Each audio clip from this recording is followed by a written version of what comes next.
एक छोटा सा गांव था, नाम था सोनापुर। वहाँ एक गरीब दंपति किशन और मीरा अपनी रोजी रोटी के लिए आलू पूरी का ठेला चलाते थे। उनकी पूरी का स्वाद लाजवाब था। मसालेदार आलू की सब्जी, ऊपर से हरी मिर्च और धनिया की खुशबू, और फूली फूली गरम पूरी। लेकिन पता नहीं क्यों अब उनके ठेले पर कोई आता ही नहीं था। उसी गांव में मोहन नाम का एक आदमी भी आलू पूरी बेचता था। उसके ठेले पर रोज इतनी भीड़ रहती कि जगह भी नहीं मिलती थी। एक दिन दो ग्राहक वहीं बात कर रहे थे। अरे भाई, ये मोहन की पूरी में वो बात नहीं है। स्वाद तो किशन वाली पूरी में है, पर जाने क्यों पैर खुद ब खुद मोहन के ठेले की ओर खिंच जाते हैं। सही कहा रे। पहले तो रोज किशन की पूरी ही खाते थे। उसकी आलू की सब्जी में जो तीखापन था वो तो मजा दे देता था।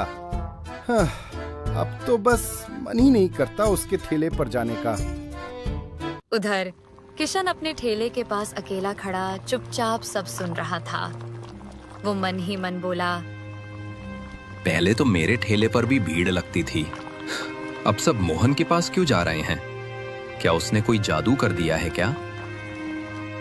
उस रात मोहन ने अपना ठेला जल्दी समेटा।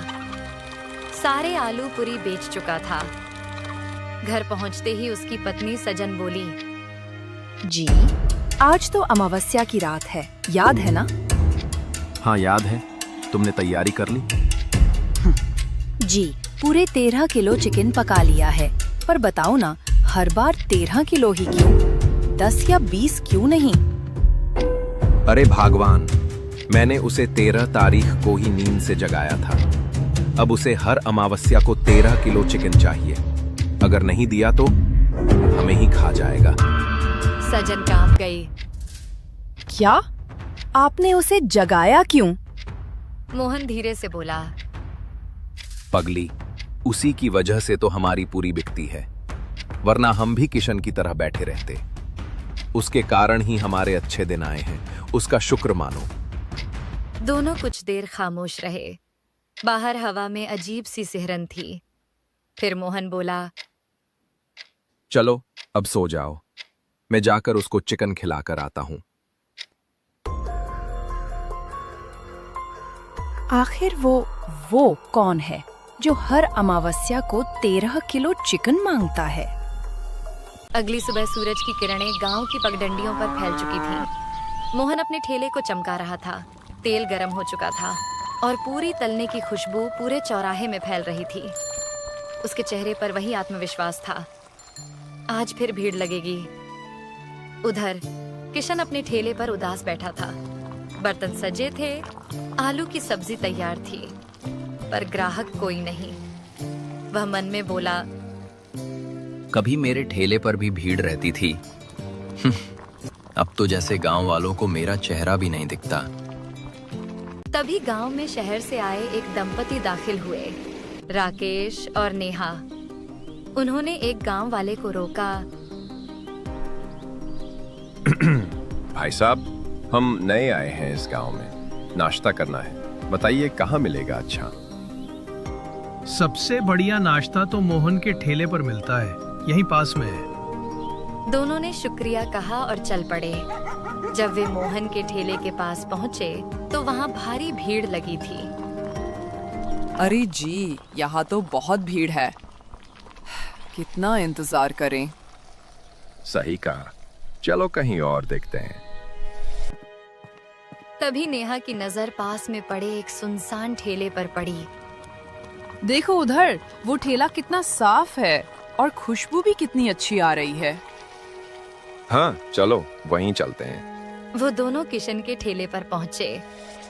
किशन ने उन्हें देखकर मुस्कुराते हुए कहा, आइए सर, मैडम गरम गरम आलू पूरी दूं? हाँ भाई, 2 प्लेट देना। पूरी एकदम फूली हुई होनी चाहिए। किशन ने स्नेह से 2 प्लेट परोसी।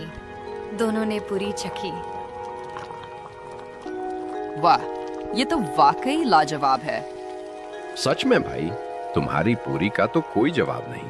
पर एक बात बताओ, इतने बढ़िया स्वाद के बाद भी यहाँ कोई ग्राहक क्यों नहीं? क्या बताऊं साहब, उस मोहन ने कुछ जादू कर रखा है। गांव वाले अब मेरे ठेले की तरफ देखते भी नहीं। आप शहर से हैं इसलिए बच गए, नहीं तो आपके पैर भी उसी के ठेले की ओर खिंच जाते। अरे भैया, ऐसा कुछ नहीं होता। अपने कर्म देखिए, जादू टोने पर क्यों दोष डालते हैं। इतना कहकर दोनों चले गए, पर उधर मोहन यह सब दूर से देख रहा था। वह तुरंत अपना ठेला समेटकर जंगल की ओर निकल गया। अंधेरा घिरने लगा था। जंगल के भीतर वह एक पुरानी गुफा में दाखिल हुआ। भीतर से कुछ मंत्रों की आवाज आई। हवा भारी हो गई और ठीक 10 मिनट बाद वह पसीने से तर हाँफता हुआ बाहर निकला।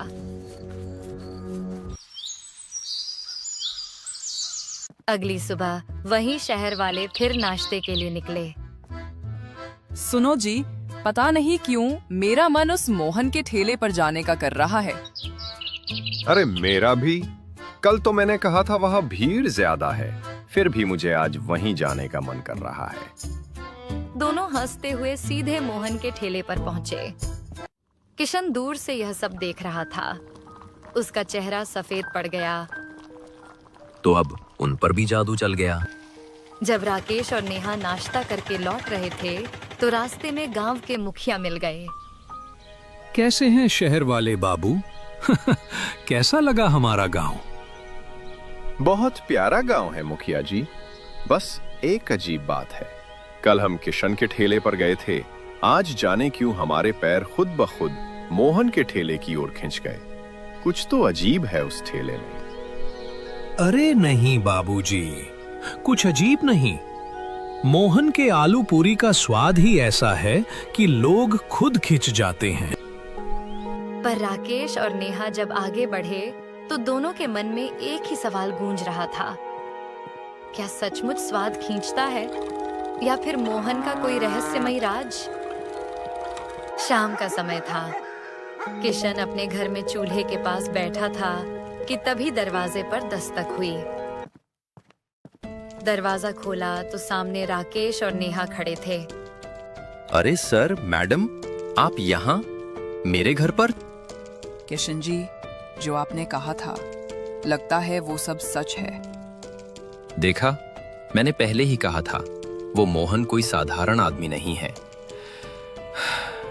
पर आपको यकीन ही नहीं हुआ।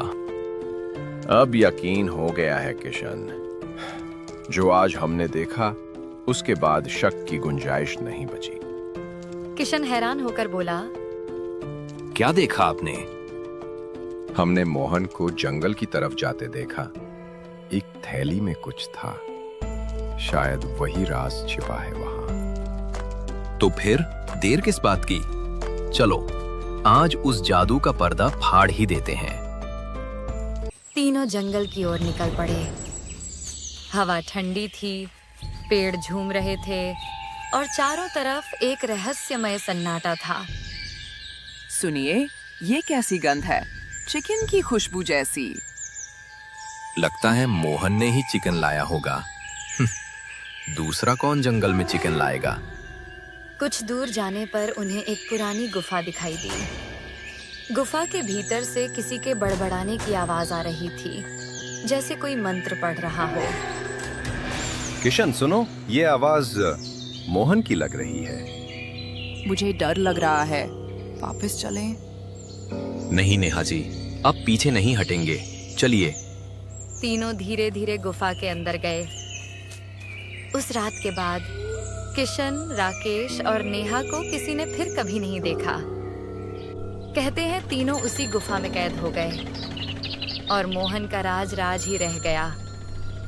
अगली सुबह मोहन ने हमेशा की तरह अपना ठेला लगाया, मुस्कुराते हुए पूरी तलने लगा और इसी तरह खत्म हो गई कहानी एक लालची आलू पूरी वाले की।